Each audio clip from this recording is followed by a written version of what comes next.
Good morning, class, or afternoon, or evening, whatever time you may or may not be watching this.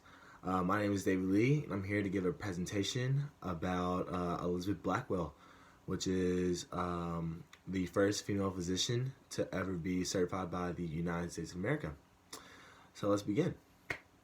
I like to first want to lay out the background and what makes Elizabeth Blackwell who she is. She was born in Bristol, England, February 3rd, 1821. Her mother and father were Quakers, and they were in an anti-slavery activist group. Her brother is named Henry and was in a group to abolish women's suffrage, and also married a woman named Lucy Stone, which was also a women's rights activist. The reason why Miss Blackwell or Dr. Blackwell got into medicine first off was her sister was the first female ordained minister to the Protestant denomination, and in 1832 her and her family moved to America, but sadly her father passed away, which made things really difficult for her. When she got to America, she was admitted in Geneva College, which is in New York. But what made things difficult was since she was a female, and back then it was difficult for females to get the acknowledgement of their knowledge and their power back then, that her acceptance letter was taken as a joke, as if she had nothing to offer. But little do they know, they gave her a door and opened it for her, and she's about to change the world. And even though she got accepted to the college, it kind of made a bad impact on the college's face. That makes sense. Saying how would you let a female be allowed in the program and everything like that. But what sucks for Miss Blackwell is since she was a female, she was treated differently. She was placed in different separate rooms just for lectures and stuff, because she wasn't good enough to be in a room full of males, which is completely wrong.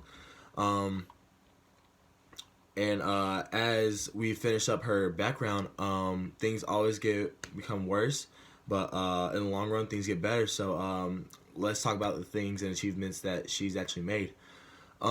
First off, Ms. Blackwell opened a small clinic to treat poor women in 1857, and the New York Infirmary for Women and Children with her sister, Dr. Emily Blackwell. Doing this, it provided doctoral assistance to females and women who have children that are sick and they can't afford it, being an outlet for people who need help, and also just opening and giving jobs for women that need a job to provide for their family, because back then it was a struggle to live, and just for your husband to work, it's kind of hard to feed the children with the wife just staying home. So yeah. By the way, this was all happening during the Civil War. So as as men go off to fight for their country or their side of the nation or whatever, the women had to stay home and take care of the kids. And to just stay home and take care of the kids, to get food, that's kind of a difficult situation to be in. She then opened a medical college in New York City, and she became a professor of genealogy at the New London School of Medicine for Women. So she came to America and basically grew up, blew up, and made opportunities for women to grow and to get better and just to be into the medicine.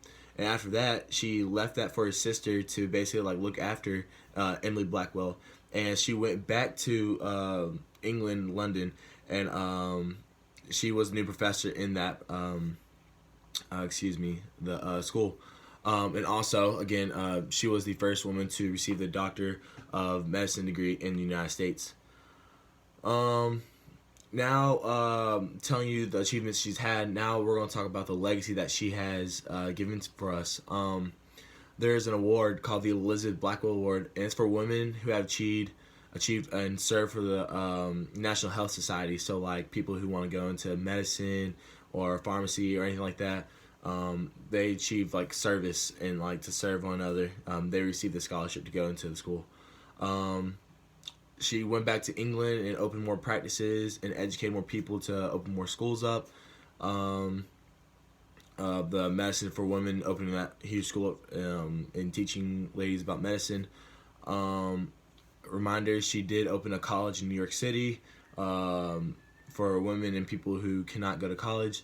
And also, she left a quote which impacted me while reading it. The idea of winning a doctor's degree gradually assumed the aspect of great moral struggle, and the moral fight possessed immense attraction for me. So basically, what this is telling me is that, like, yeah, she wanted to get a doctor's degree, but knowing that the struggle that she has to face with, like, women's suffrage and the difficulties she's facing, that it made her want to, like, go at it more and more and more, even though some people, it may take their motivation away from them. So Elizabeth Blackwell, she's been through it all. She's faced walls and she's destroyed them. She's obstacles. She's leaped them. And honestly, make to the finish line and becoming the first women physician of all time. That's just unbelievable. And honestly, I believe Dr. Blackwell has changed the medical field one step at a time and opening doors for women all around. Thank you. Again, my name is David Lee, and this is my presentation about Dr. Elizabeth Blackwell being the first woman physician in the entire world. Thank you. Oh, and by the way, she was on a stamp of 1877. Thank you.